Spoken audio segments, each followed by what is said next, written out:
दोस्तों, इस समय पूरी दुनिया में जो कुछ भी उथल पुथल मचा हुआ है उसका ठीकरा कहीं ना कहीं अमेरिका की कमजोर विदेश नीति पर फोड़ा जा रहा है। चाहे वो चीन हो, रूस हो या फिर नॉर्थ कोरिया, सब अपनी मनमानी इसी कारण कर पा रहे हैं। एक्सपर्ट्स का मानना है कि बाइडेन अमेरिका की हिस्ट्री के सबसे वीकेस्ट प्रेसिडेंट है। अगर आप भी ऐसा मानते हैं तो कमेंट बॉक्स में लिखकर जरूर बताएं। बहरहाल अब जो खेल सऊदी अरब ने खेला है वो एक और बड़ा झटका होने जा रहा है अमेरिका के लिए। वहीं पर यूनाइटेड किंगडम यानी कि ब्रिटेन द्वारा चीन को हड़काया गया है, इस पर भी हम बात करने वाले हैं। दोनों ही टॉपिक बहुत ज्यादा इंटरेस्टिंग है, इसीलिए वीडियो को अंत तक जरूर देखें। तो चलिए अब शुरू करते हैं इस वीडियो को बिना वक्त गवाए। दरअसल दुनिया का सबसे ज्यादा तेल निर्यातक देश सऊदी अरब इन दिनों चर्चा में है। वहीं ओपेक यानी कि organisation of the petroleum exporting countries में भी सऊदी अरब का साम्राज्य छाया हुआ है। रशिया और यूक्रेन युद्ध के बीच तेल की कीमतों में भी गजब का उछाल आया है। एक तरफ जहां कई देश रूस के खिलाफ खड़े हुए हैं तो वहीं कई देश रूस के समर्थन में हैं। वहीं भारत समेत कई और देश तटस्थता के साथ कार्य कर रहे हैं। ओपेक 13 देशों का वह समूह है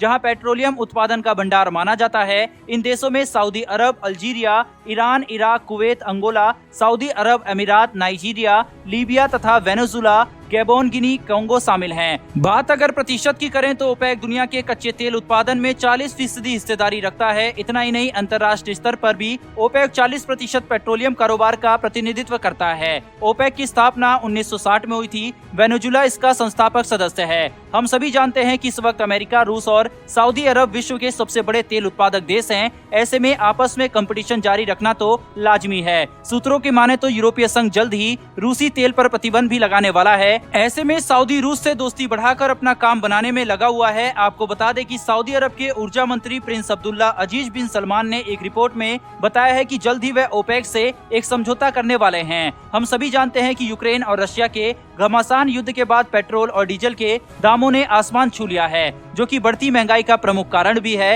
हालांकि अमेरिका समेत कई पश्चिमी देश सऊदी अरब से कच्चे तेल उत्पादन को बढ़ाने पर जोर दे रहे हैं, जबकि सऊदी अरब इस बात से इनकार कर रहा है। सऊदी अरब के ऊर्जा मंत्री प्रिंस अब्दुल्ला अजीज बिन सलमान का कहना है कि वर्तमान में जो तेल उत्पादन हो रहा है वह पर्याप्त है, इसीलिए सऊदी अरब कच्चे तेल उत्पादन में बढ़ोतरी नहीं करेगा। यहाँ तक कि उन्होंने ओपेक प्लस को राजनीति से दूर रखने की भी बात कही है। उन्होंने कहा है कि राजनीति को ओपेक प्लस से दूर रखना चाहिए। दोस्तों, दुनिया में आई मुश्किल स्थिति से सामना करने के लिए जरूरत है कि राजनीति को तेल के बीच न लाया जाए। हमारे सामने एक ऐसी स्थिति है जिसमें लोगों को साथ बैठने, चिंतन करने, बहाने बंद करने और राजनीति से दूर रहने की जरूरत है। एक वक्त ऐसा था जब सऊदी अरब और अमेरिका में दोस्ती काफी गहरी थी, लेकिन इस वक्त हालात इतने अच्छे नहीं दिखाई दे रहे। यहाँ तक कि पिछले महीने ये खबर आई थी कि सऊदी अरब और यूएई के प्रिंस ने बाइडेन का कॉल तक रिसीव नहीं किया। ऐसे में सऊदी का अमेरिका को छोड़कर रूस के नजदीक जाना अमेरिका के लिए बड़ा झटका है। वहीं पर दूसरी ओर टोक्यो में क्वाड शिखर सम्मेलन की जब बैठक चल रही थी, जिसमें 4 देशों के राजनेताओं ने भाग लिया था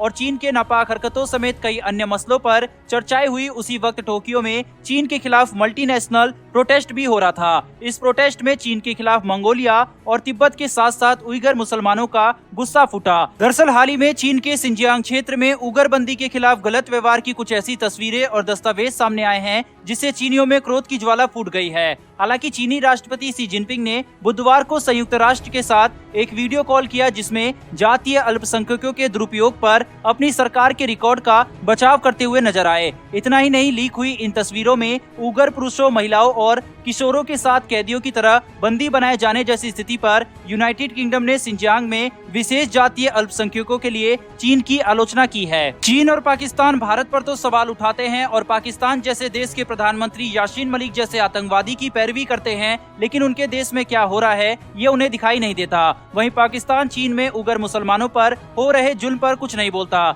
यही कारण है कि चीनी पाकिस्तान में मारे जाते हैं और चीन में उगर मुसलमान। बहरहाल दोस्तों, इस वीडियो में इतना ही। अगर आपको ये इन्फॉर्मेशन और वीडियो पसंद आई हो तो वीडियो को लाइक करके चैनल को सब्सक्राइब कर बेल नोटिफिकेशन को अवश्य दबा लें। फिर मिलेंगे ऐसी एक नई वीडियो के साथ। धन्यवाद। जय हिंद।